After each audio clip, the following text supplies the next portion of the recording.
Καλώς ήρθατε στη φετινή μας έκθεση The Art of Social Media 2023. Σας ευχαριστούμε πάρα πολύ που είστε εδώ όλους έναν ξεχωριστά. Η έκθεση, όσοι την ξέρετε, είναι για τέταρτη χρονιά στο Ηράκλειο, για τέταρτη χρονιά στην πόλη μας. Για δεύτερη χρονιά θα ταξιδέψουμε στην Αθήνα και στην Κύπρο. Θα τα πούμε τώρα όλα από την αρχή.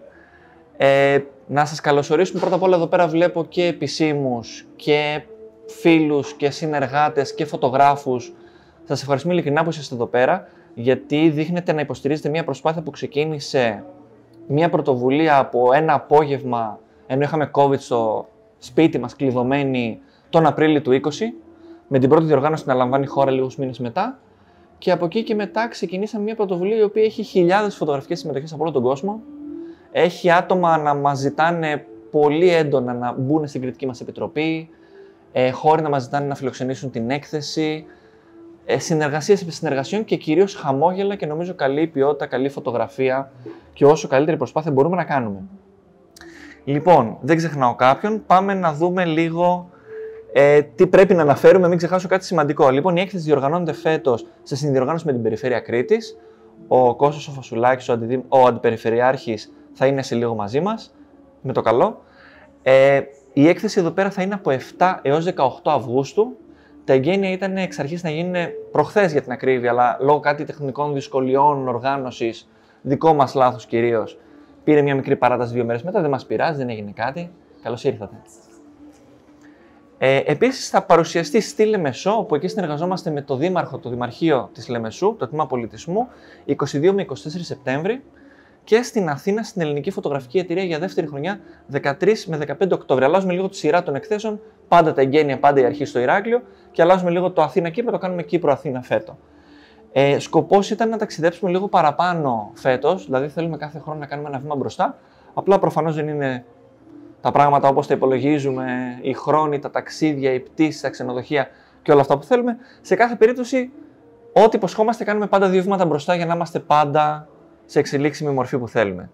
Λοιπόν, όπως κάθε χρόνο έτσι και φέτος, παρουσιάζουμε 10 διαφορετικές κατηγορίες. Φέτος μείναμε σταθεροί με τις περσινές. Θα τις αναφέρω λίγο επιγραμματικά. Είναι η ασπρόμαυρη, ίσως η πιο κλασική φωτογραφική κατηγορία που υπάρχει από την αρχή της φωτογραφίας. Η αφηγηματική φωτογραφία, αλλιώς storytelling. Η αφηρημένη, η λεγόμενη abstract στα αγγλικά. Πορτρέτο, ταξιδιωτική, τοπίο, φύση, φωτογραφία δρόμου, φωτογραφική σειρά και λήψη με κινητό. Αυτές οι 2 είναι για δεύτερη χρονιά. Και μάλιστα φέτος και στη φωτογραφική σειρά και στην κατηγορία λήψη με κινητό έχουμε καταπληκτικά πράγματα που πραγματικά νομίζω ότι ακόμα και έμπειροι φωτογράφοι, όπως κάποιοι που είναι μαζί μας εδώ, είτε επαγγελματίες του κλάδου είτε ερασιτέχνες, δύσκολα μπορούν να διακρίνουν αν μια φωτογραφία είναι τραβηγμένη με ένα κινητό ή όχι. Θέλω να θυμίσω ότι ο σκοπός της έκθεσης είναι να αφέσουμε τον ερασιτέχνη και να επιβεβαιώσουμε τον επαγγελματία ότι όλοι μπορούμε να βγάλουμε μια ωραία φωτογραφία αρκεί να έχουμε καλή αισθητική, να προσπαθήσουμε, να έχουμε επιμονή, υπομονή και όσο μπορούμε να εξελισσόμαστε φωτογραφικά και καλλιτεχνικά. Και επίσης, φυσικά, να αναδείξουμε τη δύναμη που έχουν τα social media, καθώς αυτό είναι και το επάγγελμά μας εμάς το κύριο, με την Am-Online, όπου η δύναμή τους είναι πανίσχυρη, επηρεάζουν γνώμες, επίκαιρα που έχουμε και εκλογές, ασφαλώς και επηρεάζουν τη γνώμη του κοινού. Πιο πολύ νομίζω επηρεαζόμαστε πλέον από την παρουσία ενός πολιτικού στα social media, χωρίς να είναι πολιτικό μήνυμα προφανώς αυτό που λέω, παρά από το τι θα πει στην τηλεόραση, καθώς οι τηλεθεάσεις έχουν πέσει νομίζω δραματικά, το ραδιόφωνο έχει πέσει εξίσου. Φέτος να σας πω ότι εμείς σαν εταιρεία κουράρουμε κάποιους πολιτικούς, δεν έχουμε κάνει φυλάδια και νομίζω είναι η πρώτη φορά που σε εκλογές εμείς σαν γραφείο που δουλέψαμε με 2-3 βουλευτές δεν βγάλανε έντυπα φυλάδια, το οποίο είναι κάτι πρωτόγνωρο, αλλάζει ο κλάδος μας, οπότε τα social media έχουν πλέον ξεκάθαρα την πρωτεύουσα σημασία. Οπότε εμείς θέλουμε να ενισχύσουμε αυτή την εικόνα ότι τα social media είναι το παρόν και όχι το μέλλον πια, είναι το παρόν άνευ συζήτησης. Επόμενο χαρακτηριστικό που θα φύγει λίγο η κουβέντα από τη φωτογραφία και θα πω κάποια πλάνα ίσως για την έκθεση της The Art of Social Media, είναι ότι φανταστείτε ότι αυτή τη στιγμή νούμερο 1 social μέσο στην Ελλάδα είναι το Instagram και νούμερο 2 είναι το TikTok. Πέρυσι η ίδια κουβέντα ήταν το Facebook πρώτο, το Instagram δεύτερο. Οι πτώσεις, οι αλλαγές, η μετεξέλιξη είναι ραγδαία. Και συχνά ακόμα και σε τεχνικά πράγματα που συζητάμε με συναδέλφους και με φίλους, ακόμα και όταν θέλουμε να φωτογραφίσουμε κάτι, πλέον φωτογραφίζουμε σιγά σιγά κάθετα. Μα οι τηλεοράσεις μας είναι κατασκευασμένες οριζόντια. Αλλά αλλάζει σιγά σιγά το orientation, καθώς αλλάζει η τεχνογνωσία και πηγαίνουμε στο κάθετο, στο 9 προς 16. στην κάθετη λήψη κόστος, έχουμε κάνει και μαζί αυτή την κουβέντα. Ακόμα και το πώς βιντεοσκοπούν, ακόμα και εταιρείες παραγωγής κινηματογράφου. Έχουν ακουστεί ότι κάποιες εταιρείες θέλουν να αρχίσουν να κάνουν τις πρώτες ταινίες σε κάθετο orientation, οι οποίες θα είναι mobile first, δηλαδή θα απευθύνονται πρώτα σε κινητά. Ένα τελευταίο στατιστικό απλά για τη χρήση του κινητού, το social media κτλ. Είναι ότι το Netflix έχει 46% χρήση από κινητή συσκευή. Οπότε αντιλαμβάνεστε ότι πάρα πολλοί άνθρωποι το Netflix το βλέπουν έτσι ή το στρίβουν ενίοτε για να το βλέπουν σε μεγαλύτερη οθόνη. Αλλά δουλεύουν έτσι. Οπότε σημαίνει πως το μέλλον μας περνάει από τα social media άνευ συζήτησης. Λοιπόν, εμείς, να πάω λίγο πίσω στο θέμα μας, δεν μπορούμε να εκφράσουμε ευγνωμοσύνες, ευχαριστίες και όλα τα καλά του κόσμου στην κριτική μας επιτροπή. Θα τους διαβάσω, μην ξεχάσω κανένα, θα είναι πάρα πολύ λάθος. Είναι η Dr. Ulrike Grätzel από την Αμερική, από την Νότια Καλιφόρνια. Είναι ο φωτογράφος Robert Corner από την Αυστρία. Ο Tim Vasby από το Λονδίνο, επίσης φωτογράφος. Ο Ανδρέας Ιερίδης από την Κύπρο. Ο Βασίλης Αριόγλου από την Αθήνα. Ο καθηγητής τουριστικού μάρκετινγκ από τον Bournemouth της Μεγάλης Βρετανίας, ο Μπούχαλης ο Δημήτρης. Ο Κυριάκος ο Κόκκος, ο οποίος είναι ο πρόεδρος της ελληνικής φωτογραφικής εταιρείας που μας κάνει την τιμή φέτο, μας ζήτησε να μπει στην κριτική επιτροπή. Οπότε αντιλαμβάνεστε ότι έχουμε και μία έντονη αναγνώριση, καθώς έχουμε μεγάλους χορηγούς επικοινωνίας. Έχουμε την ΕΡΤ, έχουμε τον Όμιλο Κρήτη, μας στηρίζει η Περιφέρεια, μας στηρίζει Δεπαντάλη, μας στηρίζουν πολλοί οργανισμοί. Κάτι κάνουμε καλά. Μην ξεχάσω κάποιον, είναι ο Νίκος Λεοντόπουλος ακόμα, ο οποίος είναι ο γενικός έφορος της ελληνικής φωτογραφικής εταιρείας. Ο Παύλος ο Μαυρίδης, καλός μου φίλος και φωτογράφος, πάρα πολύ ροκ συναυλίας, τον αγαπώ πολύ. Και ο Σταύρος ο Χαμπάκης, visual storyteller. Λοιπόν, τέλος, να εκφράσουμε ειλικρινές ευχαριστίες στην Περιφέρεια Κρήτης και στον Κώστα του Φασουλάκη, θα τα συζητήσουμε και σε λιγάκι μαζί. Καθώς και σε όλα τα τοπικά και τα πανελλαδικά μέσα που μας έχουν υποστηρίξει, είτε έμπρακτα είτε με καλή πρόθεση. Και μην ξεχάσουμε να παραλείψουμε φυσικά και το χορηγό μας για τέταρτη συνεχή χρονιά, το μοναδικό χορηγό που έχουμε πρακτικά, τα φίλτρα νερού Βελούδα. Αυτά από μένα, ελπίζω να μην σας πολυζάλισα. Την έκθεση, όσοι δεν την έχετε δει, όσοι ήρθατε τώρα, μπορείτε να τη δείτε πάνω. Θα χαρώ πάρα πολύ να συζητήσουμε, να βγάλουμε φωτογραφιούλες, να αναλύσουμε ό,τι θέλετε. Να θυμίσω ότι η έκθεση είναι interactive, είναι διαδραστική, οπότε μπορούμε να ψηφίσουμε με το κινητό μας, πάλι με το κινητό από τα social media. Μπορούμε να σκανάρουμε το QR code που έχουν δίπλα, καθώς στο τέλος θα δώσουμε βραβείο κοινού. Οπότε, να τελειώσουν οι 3 εκθέσεις, Ηράκλειο, Αθήνα και Λεμεσό, θα απονείμουμε έξτρα ένα βραβείο κοινού. Είναι η φωτογραφία που θα πάρει τις περισσότερες ψήφους. Να πω κάτι, επειδή η έκθεση παίζει 15 μέρες στο Ηράκλειο και 3-4 μέρες Αθήνα και Κύπρο, προφανώς οι Ηρακλειώτες έχουμε πλεονέκτημα στο να αναδείξουμε τον νικητή. Αλλά έχει πολύ ενδιαφέρον, καθώς καμία χρονιά από τις 3 που έχουμε κάνει μέχρι τώρα το διαγωνισμό δεν έχουμε νικητή φωτογραφία που κέρδισε στο διαγωνισμό. Το βραβείο κοινού το παίρνει κάθε χρόνο άλλη φωτογραφία. Καθώς το κοινό δεν είναι απαραίτητα φωτογράφος. Επίσης, αν παρατηρήσατε, η κριτική μας επιτροπή έχει και τεχνοκράτες, έχει και επαγγελματίες φωτογράφους, έχει όμως και εικαστικούς και ανθρώπους του τουρισμού και καθηγητές. Δηλαδή, έχουμε μια πολυφωνία. Δεν είμαστε αυστηρά το επαγγελματικό, το αυστηρό, το δομημένο, το δύσκολο, το φωτογραφικό. Αυτά από μένα. Να ξεκινήσουμε σιγά σιγά τις ομιλίες. Ωραία. Λοιπόν, εγώ θέλω να συγχαρώ τους εμπνευστές και τους διοργανωτές της έκθεσης αυτής που για 4η χρονιά εκθέτουν τη δουλειά τους στο φιλόξενο, όπως φαίνεται, χώρο της Βικελαίας Δημοτικής Βιβλιοθήκης, και σας εύχομαι κάθε επιτυχία σε όλους τους καλλιτέχνες που συμμετέχουν. Αυτό που είπαμε και προηγουμένως θέλω να πω πάλι, ότι εύχομαι η έκθεση αυτή να ταξιδέψει σε πολλά μέρη, έτσι, εντός και εκτός Ελλάδας, γιατί μπορεί το διαδίκτυο και η κοινωνική δικτύωση να έχουν κατακτήσει μεγάλο κομμάτι της καθημερινότητάς μας. Όμως θεωρώ ότι η αμεσότης με το δημιουργό, όπου είναι εφικτό και υπάρχει ο δημιουργός και το αποτέλεσμα της δουλειάς, γίνεται πιο ελκυστικό για τον επισκέπτη, τον κεντρίζει, τον προβληματίζει, τον κάνει να αισθανθεί όμορφα στη θέα μιας εικόνας. Και εδώ θα πω αυτό που είπατε προηγουμένως, ότι είναι διαφορετική η βράβευση από το κοινό, γιατί πραγματικά αυτός που δεν είναι ειδικό σε κάτι που βλέπει, εκπέμπει αυτό που του μένει ως επίγευση της έκθεσης, αυτό που βλέπει. Γιατί επίσης θέλω να πω ότι ο φωτογράφος είναι ένας άνθρωπος που υπηρετεί την τέχνη αλλά και την επιστήμη της φωτογραφίας, γιατί είναι επιστήμη η φωτογραφία, η οποία απαιτεί όχι μόνο ταλέντο, αλλά καλλιέργεια, υπομονή, όπως είπατε προηγουμένως, και επιμονή, για να φτάσει στο ποθητό αποτέλεσμα. και να πω ότι η καθιέρωση του συγκεκριμένου διαγωνισμού είναι πλέον θεσμός, όπως εξελίσσεται. Εύχομαι και του χρόνου να σας φιλοξενήσουμε σε αυτόν ή άλλο χώρο που ενδεχομένως θα επιλέξετε, ή μεγαλύτερο ή καταλληλότερο αν κρίνετε. Έχουμε και το πολιτιστικό, δεν το ξεχνάμε, ότι υπάρχει χώρος εκθέσεων. Θα χαρούμε πάρα πολύ να σας φιλοξενήσουμε και του χρόνου, να σας συγχαρώ και πάλι, να ευχηθώ υγεία, δημιουργικότητα και πολλές εμπνεύσεις στους καλλιτέχνες που λαμβάνουν μέρος. Ευχαριστώ πολύ. Και εγώ ευχαριστώ.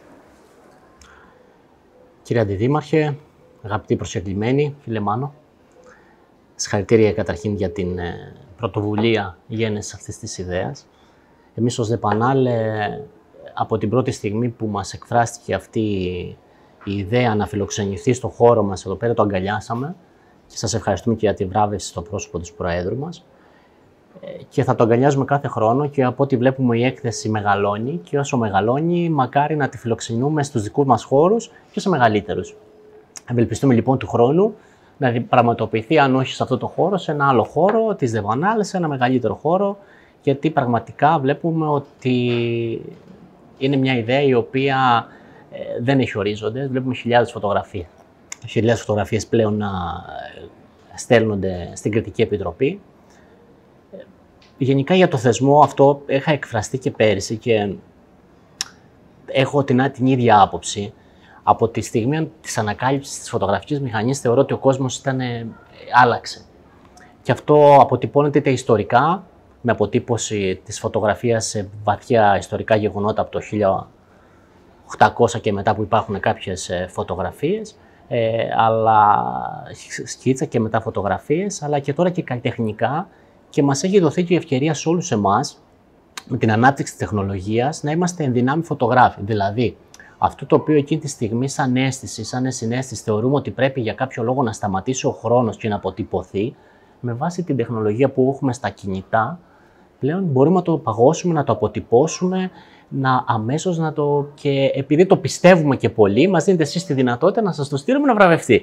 Δηλαδή είναι ένα πολύ διαδραστικό, μια διαδραστική καινοτομία, η οποία πραγματικά δίνει την ευκαιρία σε όλους τους ανθρώπους οι οποίοι πιστεύουν ότι έχουν μια ανεπτυγμένη αίσθηση της εικόνας και της αποτύπωσής της, να το δώσουν και να μεταλαμπευτεί και να το δει όλος ο κόσμος. Επίσης, μιλάω σαν λάτρης του ασπρόμαυρου. Είμαι δηλαδή από τους λάστρες της ασπρόμαυρης φωτογραφίας και μπορείς να με πεις ρομαντικό. Εγώ μέσα από την ασπρόμαυρη φωτογραφία για κάποιο λόγο βλέπω χρώμα. Βλέπω ασπρόμαυρες φωτογραφίες και τις χρωματίζω, δηλαδή θεωρώ ότι πίσω από την ασπρόμαυρη φωτογραφία σκέφτομαι ότι αυτό το χρώμα θα είχε, απλά αποτυπώθηκε ασπρόμαυρη και μου αρέσει ασπρόμαυρη. Οπότε θεωρώ λοιπόν ότι η φωτογραφία έχει ένα ταξίδι, ταξιδεύει το νου και πραγματικά και η έκθεση ταξιδεύει και συνεχίζει από ό,τι ξέρω να πάει στην Κύπρο και στην Αθήνα και εύχομαι καλή επιτυχία στο ταξίδι αυτό. Εύχομαι να ταξιδεύει και στην υπόλοιπη Ευρώπη, διότι είναι πραγματικά μια καινοτομία η οποία πρέπει να μεταλαμπαδευτεί και στις υπόλοιπες χώρες και να μεγαλώσει και η Επιτροπή να μεγαλώσει και γενικά να γίνει κάτι σταθερό, το οποίο θα βρίσκει έκφραση ο απλός πολίτης εύκολα, ο απλός φωτογράφος, αυτός που πιστεύει ότι εκείνη τη στιγμή αυτή η φωτογραφία του μπορεί να ομορφύνει τον κόσμο. Και πάλι συγχαρητήρια, σας ευχαριστώ για την πρόσκληση, καλή επιτυχία, καλοτάξιδη έκθεση και μέσα από την καρδιά μου εύχομαι τα καλύτερα. Εκ μέρους του Κέντρου Ευρωπαϊκής Πληροφόρησης της Περιφέρειας Κρήτης θα ήθελα να συγχαρώ τους διοργανωτές της Διεθνούς Έκθεσης The Art of Social Media, όπου για τέταρτη συνεχόμενη χρονιά λαμβάνει η χώρα εδώ στο Ηράκλειο. Γεγονός είναι ότι η ετήσια αυτή έκθεση έχει αποκτήσει πλέον ένα ξεχωριστό ρόλο στον χώρο της φωτογραφίας και των κοινωνικών μέσων επικοινωνίας, όπου αναδεικνύει τον ταλαντούχο και δημιουργικό χαρακτήρα των σύγχρονων φωτογράφων που αξιοποιούν με μοναδικό τρόπο την επιρροή των κοινωνικών δικτύων. Από την πλευρά μας, ως Europe Direct της Περιφέρειας Κρήτης, η αμέριστη υποστήριξη και η συμμετοχή μας, όπως και στην έκθεση «Η Ευρώπη μέσα από το κινητό μου», εδράζεται στην πρόθεση του ευρωπαϊκού τρόπου ζωής, στην ανάδειξη της δύναμης των φορητών συσκευών και την ενσυνείδητη ενεργοποίηση των χρηστών των κινητών για την αποτύπωση της ομορφιάς της υπήρους μας. Να συγχαρώ για μια φορά τους διοργανωτές λοιπόν που δίνουν μια μοναδική ευκαιρία να δουν οι πολίτες την Ευρώπη μέσα από το φακό των κινητών καθημερινών πολιτών και να εμπνευστούν από φωτογραφίες που αποτυπώνουν την ομορφιά και την πολιτιστική κληρονομιά της υπήρου μας. Άκου. 2 σενάρια. Ή κάτι δεν κάνεις καλά κάθε χρόνο και ξεχνάς και επανέρχεσαι για να συμπληρώνεις. Το έχω κάνει γι' αυτό, το ξέρω.